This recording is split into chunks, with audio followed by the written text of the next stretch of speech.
Thanks, Julia and Taya, and now welcome into our basketball season preview. I'm Noam Watt, and today I'll be joined by a host of analysts to break down the upcoming UConn men's and women's basketball season. We've got a lot to cover, so without any further ado, I'm joined by Jake Ferrari and Jacob Sondik to talk about the UConn men's team. So guys, after a 16-17 first season under head coach Dan Hurley, the Huskies are looking for a breakthrough year and their first NCAA tournament appearance in, believe it or not, 4 years. And it is their final season, as we know, in the American Conference. UConn returns a lot of talent, led by Christian Vital, Altrique Gilbert, and Josh Carlton, and they look to feature a number of new assets like freshman Akok, Jalen Gaffney, and James Bouknight once he returns from his probable suspension. We'll start with a simple question, guys. What differences can we expect from the team this year? Jake?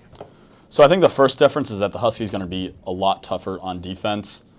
They've had a full year under the system of Dan Hurley. Dan Hurley always preaches that his teams need to be tough defensively. That's how they had their success at Rhode Island, and that's how they're going to have their success here at UConn.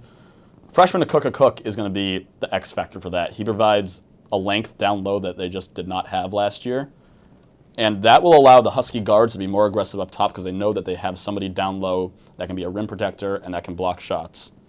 And the Huskies, apparently, we didn't get to see anything, unfortunately, but in the private scrimmage against Harvard, had a very good defensive showing, keeping the Harvard shooting percentage low where Dan Hurley wants it to be. Another difference is more contributions from the freshmen. Last year, the only freshmen the Huskies had were Sidney Wilson and Brendan Adams. Didn't really do too much. Adams barely played, and Wilson had to play because of some injuries. Played all right at times, but then towards the end of the season kind of slumped with his shooting. This year, the Huskies have a number of talented freshmen. Like I said, Akok, great defensive player. 3-and-D guy. We saw in the game against St. Mike's that he has a mid-range shot too. And then James Bouknight, although he's dealing with a suspension that's going to keep him out of some very important games, unfortunately, That's right. He is going to be one of the Huskies' best offensive players, I believe, based on what I've seen him do in practice. He is very impressive at getting to the rim. He might end up being one of the Huskies' top scorers by the end of the season, and he's going to be huge down the stretch in the tournament. Yeah, I agree. And then overall, I think we'll see a greater distribution of scoring from the men's team. Last year it was kind of like Jalen Adams would always lead the team in scoring, and then it would be whoever else below him with not too many points. This year it could be any guy on any given night. Gilbert, Vital, Pauly, Carlton, Bouknight, all could lead the team in scoring, and that's good because guys have off nights, and if Adams had an off night last year, Huskies were kind of in trouble. Right. This year they can afford somebody not playing as well maybe, but still getting contributions from other guys and being in better games. Yeah, they're a lot deeper this year Yes. than they were certainly last year. Jacob, what do you think will be the biggest difference this year? So I think Dan Hurley himself being more comfortable. You can see at his URI, the first season, poor record, second season better, and he gets more comfortable with the players and the system, and leading to 2 second-round appearances for Rhodey.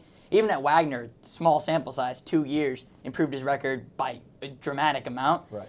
And also improving three-point shooting, because as a team, they shot 34.4% last year. Not great, and gonna throw Jalen Adams under the bus a little bit. Guy had his off nights, but in reality, not his fault. He's the first option, and you got to shoot your way out of it, because shooters shoot. And I think Vital, he shot 40% last year. Huge improvement for him. And Gilbert, I think, will pick and choose his spots better. Yeah, so that's an interesting point, though, because the three-point line is a good distance further away this year. So we talked to Tyler Pauly in practice the other day. He said that extended three-point line actually helps because it spreads the defense out a little more, and it will hopefully allow the Huskies to, A, have more space to shoot threes, and B, also feed the guys down low, such as Josh Carlton, who really turned it around. Doubt. So you talked a little bit about Vital and Altrique Gilbert. They're going to be the leaders on the team this year, not only as team veterans, but really as leaders on the court when things hit the fan. Hurley's going to look to Vital and Gilbert. And it does look to be the final season for each of them. So a couple weeks ago, Christian Vital talked to us about what this season means to him. And, we came in together as well. So now it's we're looking at it as it's our turn to lead this group. Every UConn guard as a senior, they kind of have their year. And, we've had a couple down years. So we're just this has to be our year, This has to be our turn to lead this team. And we don't have to do it by ourselves. I have him, he has me. And I think that's a duo that could get the job done. Now, how much do you guys realistically think we can expect from the veteran backcourt? I mean, they're going to have to rely on them. I don't think that this is going to be an all-time legendary UConn backcourt unless, both guys dramatically improve. But they're going to have to be if they really want to make a deep run in the tournament this year. And I think that the real X factor on this team is Alterique Gilbert, because his first 2 years he had the injuries, never really got going. Last year he was, on and off healthy, mostly healthy. A freak eye thing kept him out for the rest of the season, unfortunately. But he got an actual off season this year. He needs to really step up and be the man this year. He's got to take that Kemba Walker approach where it's like he wants the ball in his hand, he's going to pull up from wherever he wants, he's going to make the shots. The good news is that if you compare Kemba Walker's stats from his sophomore year to Alterique's stats last year, they're almost identical. It's kind of weird. And so the step is possible. But, asking somebody to be Kemba Walker, of course, is hard. But, again, we saw last year, he has the clutch gene. He had a buzzer beater to tie the game against Cincy at Cincy, and at Wichita State hit 2 big shots down the stretch. 2 in the final, 10 seconds? Yeah, 2 hype shots, 2 deep threes to tie it. So when he gets good looks at the end of games, he can get it done, but it's just got to be more consistent, got to cut down the turnovers, got to be more reliable with the ball in his hands. For Christian Vital, it's all about control for him. He's got to control his emotions. Dan Hurley talked to us about how Vital creates enemies to motivate himself, which is a good thing, but it's not a good thing when it's like the coaching staff. You don't want your coaching staff to be the enemies. So he's got to control his emotions and focus on the other team and maybe not his own guys, and then control on the court. He has trouble driving to the lane, a lot of offensive fouls, a lot of losing the ball in transition. So he's got to take a step back, take a deep breath, make sure that he's making the right decisions all the time. Vital's a great 3-and-D guy. If he has to be the guy this year, they're going to struggle, I think. I think he's a great second option, a guy that can catch and shoot real well. But overall, both of the guys really got to be great if the Huskies want to have a successful run this year. You made a lot of good points. Alterique Gilbert had another late game-winning shot at home against South Florida. Vital had a ton of control issues, like you said, not just on the court, but off the court. I remember the Arizona game at XL Center. He had a number of costly charges on fast breaks or bad turnovers where the Huskies were looking to seize momentum, and because of his missteps, they just couldn't. Now, Jacob, what do you think about the two guys? I think there's obviously expectations. They were second preseason all conference, which is like kind of a big deal because the Americans on the rise. It's a pretty good conference. You got good teams across the board. I also think when they have off nights, getting the other guys involved and finding the balance between I don't have it and I should stop shooting versus I don't have it, I can shoot myself out. Getting the other guys involved, like if Polly's on fire, Booknight, Carlton, feeding those guys and getting them involved. And it's interesting with them because UConn backcourts, we love to draw comparisons. In 2011, it's like you have the alpha and the beta. You got Kemba and you got Lamb, who was a very great second option. 14, you got Napier being the alpha and Boatwright as the second guy. So it's like a balance between 1A and 1B, and I think both those guys could lead the team any other given night. I agree with you that Gilbert, I think, should be the first option, but Vital could go off for 30 any night. We don't even know. You're right. So it's all about catching fire at the right time. Now, I think that Alterique Gilbert, it's got to be said, he's got to stay healthy this season. Jake, you touched upon it. A couple of freak injuries last year. The eye injury that he got against Wichita State. He's got to stay healthy. Now, the backcourt, it looks strong. Christian Vital, Alterique Gilbert. We know that they're going to be there day in, day out. But in the front court, the Huskies will be led by a talented and possibly undersized crew. Josh Carlton, the center, is 6'11". He was the American Conference Most Improved Player last year, and we're all expecting a huge leap from the big man this year. But he's also going to have a stronger supporting cast than in years past. Cook, the highly touted freshman checking in at 6'9", will make his debut after being with the team the second half of last season.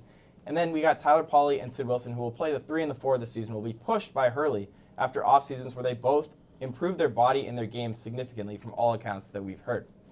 Do you guys think that UConn has enough size and skill in the front court to compete with the big guns, the James Wisemans, in the American Conference?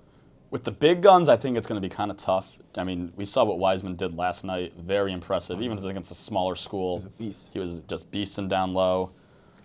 The Huskies are fine with Carlton. If Carlton gets into any foul trouble, I think there's going to be some problems. Just because, Whaley obviously improved a lot based on what we've seen so far over the offseason, and he got bigger. But just simply the height disadvantage. You have a 6'8" backup center. Yeah. That's not ideal, right? Right. So if Carlton gets 2 early fouls, I don't know how they're going to hang with guys like Wiseman and that. But if Whaley can really, really take that step and be an outside presence, maybe he can give Wiseman problems and stuff like that. We saw against St. Mike's that he was stepping outside, pulling up, and making a lot of shots. That new nickname, Poppers? Yeah, they call him Poppers, I guess. No more pork chop. Rest in peace to that. So if Whaley is an effective backup center, they'll be fine, but that is still a big question mark, despite what we've seen so far. And then rebounding. Back when Jim Calhoun was the coach, the Huskies always prided themselves on being the best rebounding team in the country. They're always top 5 in offensive rebounding, just gritty underneath. But just with all these guys who aren't very tall, it's going to be hard. And especially when one of their tallest players, Tyler Pauley, is just a bad rebounder. I mean, he's 6'9", and he's averaging less than a rebound a game. You want more out of that. A Cook will help, but rebounding is going to be key for the Huskies this year. Yeah, great point.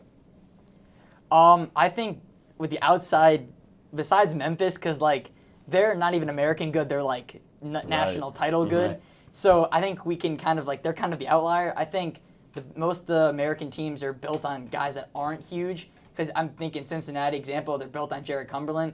He's 6'8", he's a wing, and we have multiple guys that are that height. Yeah, and if that's the majority of the guys on exactly, UConn. exactly 6'6" to 6'8". Exactly, and they match up well with those guys. And I think if they had to go big with a big lineup, they could go Cook, Carlton, Pauley, Whaley. They could go huge, and it's just about finding the right rotations that play against the contrasting styles of different teams in the American. I think that rotations is an interesting thing that we'll talk more about as the season goes on. I think Hurley, frankly, struggled with the rotations last year, and a lot of that was because the team just didn't have any depth. Right. You were playing a very raw Sid Wilson, very raw Isaiah Whaley, just guys who weren't necessarily ready to compete last year and hopefully will be this year.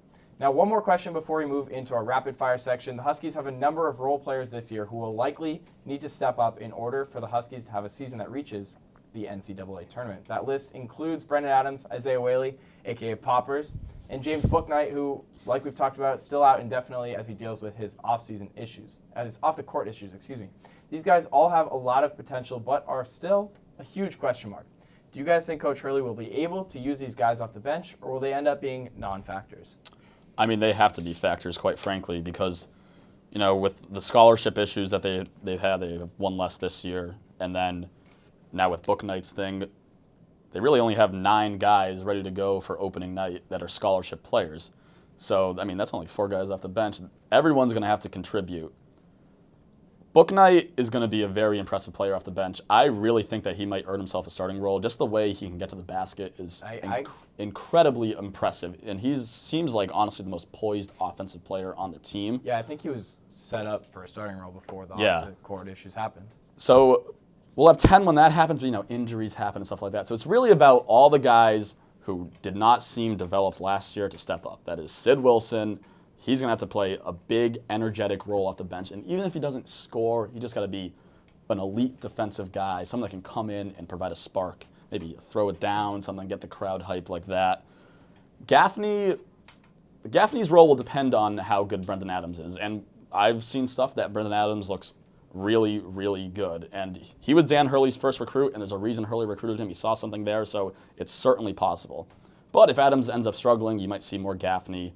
Gaffney's coach in high school said that he might be a two-and-done guy, so obviously there's a lot of talent there. Mm-hmm. So the bench, it's a lot that's going to hinge on the bench, basically. Yeah, I don't think consistently they're going to step up because they're going to rely on Vital and Gilbert the most. It's just hierarchy of the team. And I think the bench guys, it's not how they come in garbage time because who cares if we're down 20 to Nova, but in a crucial situation, what if Carlton fouls out with 2 minutes left, down 2 in a crucial game against Cincinnati or South Florida? Those situations matter more than the rest. And I hope it doesn't come to this, but my inkling is that they're going to need to be huge factors in wins, and in losses you're going to see Vital and Gilbert shooting 20 times each because they're in a big hole, and then the only way to get out of it is to have your best guys with the rock. Yeah, so the bench, a lot hinges on them, and like we talked about, they're a lot deeper than years past. So big question mark, but hopefully they'll come through. Now we're going to move quickly into our rapid fire segment. Do your best to keep your answers to a word or a sentence at the maximum. We'll alternate with who's going to go first. So Jake, we'll start with you. Which game are you most excited for? Florida, great team, and a great environment at Gamble. Jacob? I got Memphis at home, building off the possible loss in Tennessee. Now, who will be the X factor on the team? Jacob, we'll go to you. I got Pauly because when Vitale and Gilbert don't have it, he's got to be clutch. Yeah, he's got to be able to shoot this year. I got Elterick Gilbert. He's got to be the leader on the team. He's got to be the man. Which player do you guys think will surprise us the most, Jake?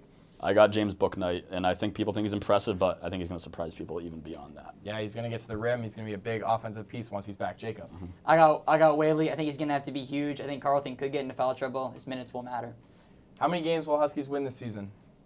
I got 20. 22. And lastly, will UConn make the tournament? I'll go with yes, but as a bubble team, they'll be in the first four in Dayton. Yeah, I think they'll get better as the season goes in typical UConn fashion. I think they'll make it. All right, guys, thank you so much for joining me. It was great to talk UConn men's basketball. The Huskies kick off their season Friday against Sacred Heart at 7 p.m. in Gamble Pavilion. I know we all can't wait for tip-off.